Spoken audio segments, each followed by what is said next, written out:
আমার সোনার বাংলা, আমি তোমায় ভালোবাসি। জিয়া পরিবারের বিশ্বস্ত হাতিয়ার বিএনপির ভারপ্রাপ্ত চেয়ারম্যান জনাব তারেক রহমানের শ্রেষ্ঠ আবিষ্কার। আওয়ামী দুঃশাসনের বিরুদ্ধে হার না মানা এক অকুতোভয় যোদ্ধার গল্প শোনাবো আজ।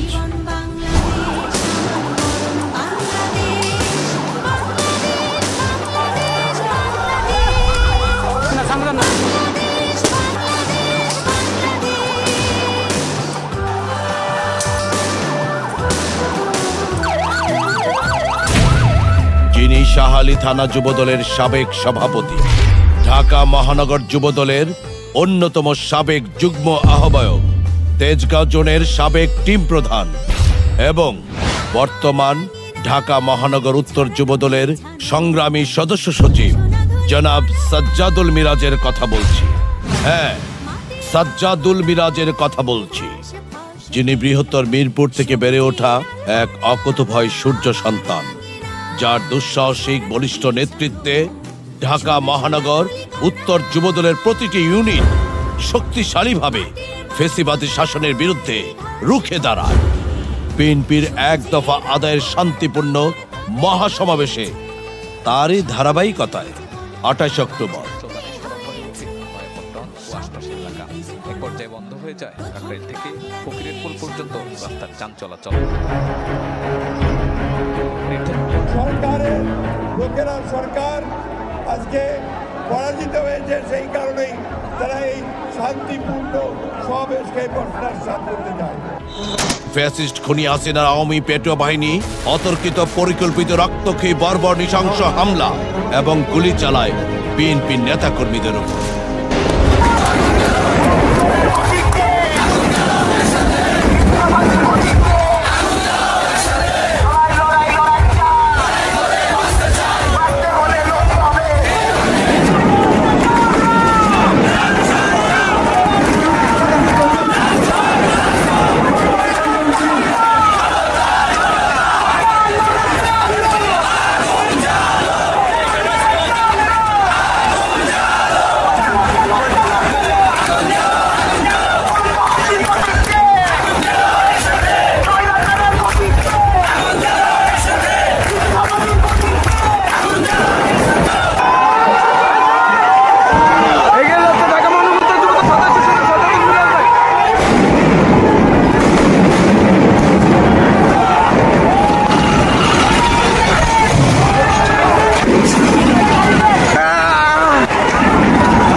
আওয়ামী পুলিশ যখন দুপুর 12টার দিকে বিচারপতি বাসভবনের সামনে থেকে গুলি চালাতে চালাতে কাকরাইল মোড়ের দিকে অগ্রসর হতে থাকে, ঠিক ওই মুহূর্তে ঢাকা মহানগর উত্তর যুবদলের সদস্য সচিব সাজ্জাদুল মিরাজের নেতৃত্বে আওয়ামী পুলিশ বাহিনীর বিরুদ্ধে দুর্বার প্রতিরোধ গড়ে তোলা হয় নাইটিঙ্গেল মোড়ে, যেখানে সাজ্জাদুল মিরাজ সহ বহু নেতাকর্মী হতাহত হয়, যা সারা বাংলাদেশের গণমাধ্যম থেকে শুরু করে বিশ্ব মিডিয়ায় দৃষ্টিগোচর হয়।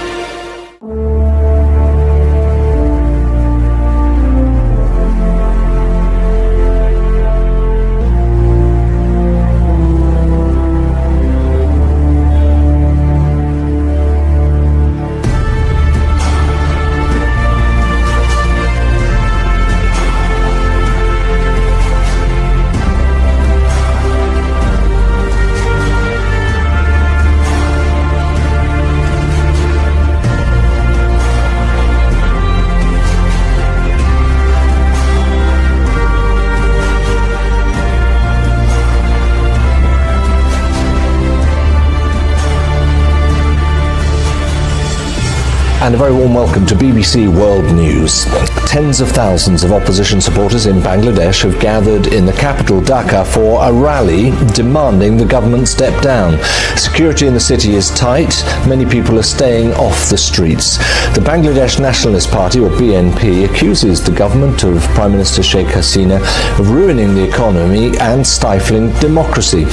The official who is responsible for organising today's rally. So supporters of the opposition accuse the government of stifling free speech. They say that what's been happening this week is just 29, 30, 31 October BNP Dhaka হরতালে ভোরবেলা থেকে ঢাকা মহানগর উত্তরের বিভিন্ন স্থানের ফ্যাসিস্টদের বিরুদ্ধে হরতাল কর্মসূচি থেকে শুরু করে দুর্বার আন্দোলন গড়ে তোলেন সাজ্জাদুল মিরাজ।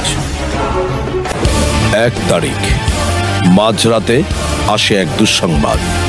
ঢাকা মহানগর উত্তর বিএনপির সদস্য সচিব আমিনুল হক ও উত্তর যুবদলের সদস্য সচিব সাজ্জাদুল মিরাজ গুলশানের এক বাসভবন থেকে আওয়ামী পুলিশের হাতে গ্রেফতার হন। কিছুটা থমকে যায় ফ্যাসিস্ট বিরোধী ঢাকা মহানগর উত্তর যুবদলের আন্দোলন। 1 তারিখে সাজ্জাদুল মিরাজকে তোলা হয় ঢাকা সিএমএম আদালতে। সেই আওয়ামী আদালত পুলিশের চাওয়া 10 দিন রিমান্ড মঞ্জুর করেন সাজ্জাদুল মিরাজের বিরুদ্ধে। রিমান্ডের নামে তার উপর চালানো হয় এক মধ্যযুগীয় বর্বর নির্যাতন। রিমান্ড শেষে তাকে কারাগারে পাঠানো হয়। তারপর যা হবার তাই হল। ফ্যাসিস্ট হাসিনা ভারতের ষড়যন্ত্রে চতুর্থবারের মতন 7 জানুয়ারি নীল নকশার বাস্তবায়ন করে ক্ষমতার মসনদে বসে। 28 জানুয়ারি আওয়ামী কারাগার থেকে মুক্ত হন এই অকুতভয় যোদ্ধা। শহীদের খোঁজখবর নেন জেলে থাকা এবং বাহিরে আহত যোদ্ধাদের। আর্থিক সহযোগিতাও করেন ক্ষতিগ্রস্ত নেতাকর্মীদের।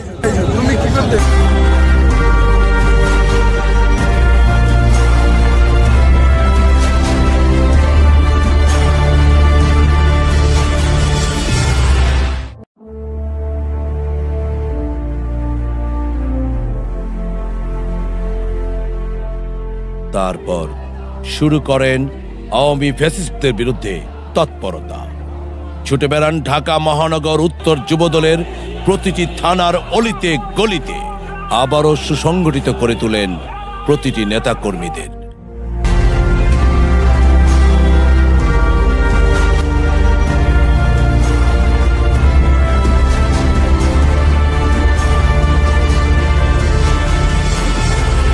ঠিক সেই মুহূর্তে তার কাছে ধরা দেয় আরেকটি সুযোগ, বৈষম্য বিরোধী ছাত্র আন্দোলন।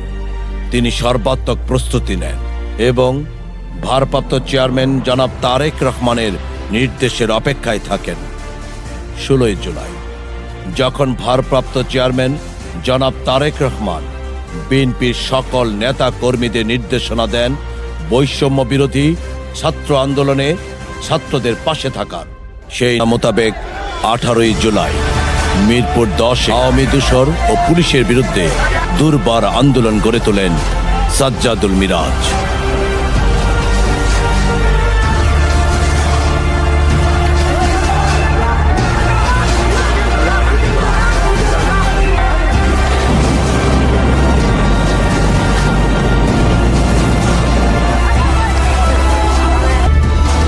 The Supreme Court in Bangladesh scales back a government jobs quota. Protests against the controversial policy led to a... Hello and welcome to the program. I'm Mohammed Jamjoom. After weeks of widespread unrest in Bangladesh, the Supreme Court has changed a controversial quota system for government jobs. It's significantly reduced the share of public sector positions reserved for war veterans' family members. But despite the ruling, the protests appear to be far from over. Initially student-led, they've grown to include people frustrated by rising inflation and high food prices. Dozens of... The Supreme Court in Bangladesh appears to have listened to tens of thousands of angry students. After weeks of demonstrations and police crackdowns, the top court scaled back a quota system for government jobs. The protests began in early July after the reinstatement of a controversial policy which reserved more than half of government jobs for minorities and relatives of veterans who fought for independence.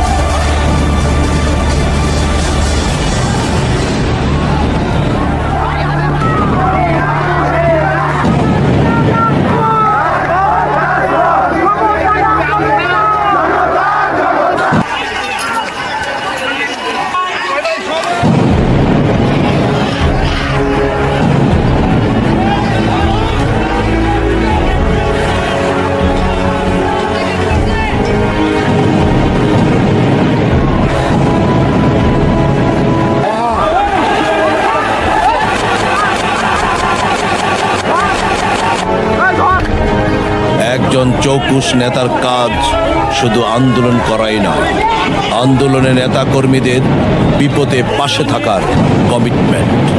Awami হায়নাদের হাত থেকে যুবদলের মন্টু ও সাইদকে উদ্ধার করে তারই উজ্জ্বল দৃষ্টান্ত দেখান। শুধু উদ্ধারই করেননি, এই আন্দোলনের মধ্য থেকেই তাদের মতো অনেক নেতা কর্মীর সুচিকিৎসার ব্যবস্থা করেন ছাত্র আন্দোলনে। 19 জুলাই শুক্রবার বিএনপির পল্টন পার্টি অফিসে যখন আওয়ামী দোসররা তালা ঝুলিয়ে দেয়, তখন সেই সাজ্জাদুল মিরাজ তালা ভেঙে বিএনপির পার্টি অফিস নিজেদের দখলে নেয়।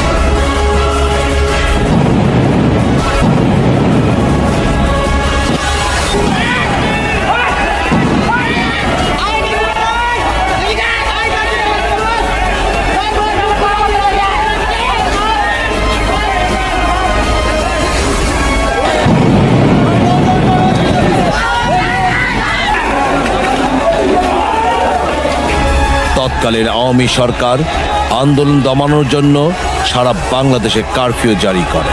সেই কারফিউ ভেঙে রামপুরায় হাজার হাজার নেতাকর্মী নিয়ে সরকার বিরোধী মিছিল করেন সাজ্জাদুল মিরাজ।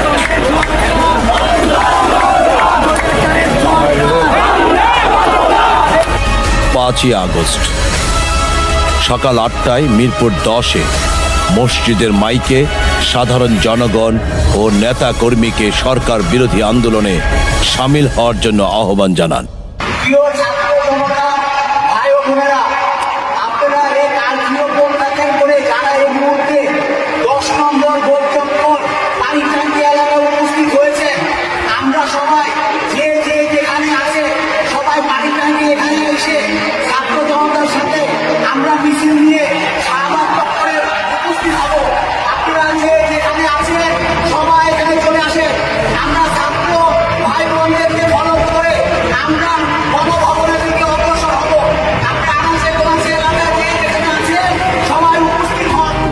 একের পর এক দুর্বার আন্দোলনের মাধ্যমেই 5ই আগস্ট স্বৈরাচার খুনি হাসিনার পতন হয়। Images of violence in Bangladesh continue to come in from Dhaka and other parts of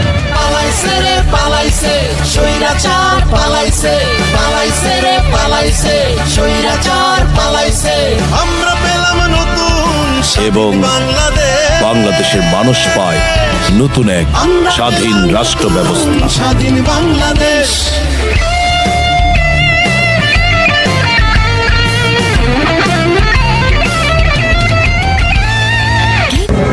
প্রিয় নেতৃবৃন্দ, এই জুলাই আগস্ট সেই আন্দোলনে আমি মিরপুর 10 নম্বরে অবস্থান করেছিলাম।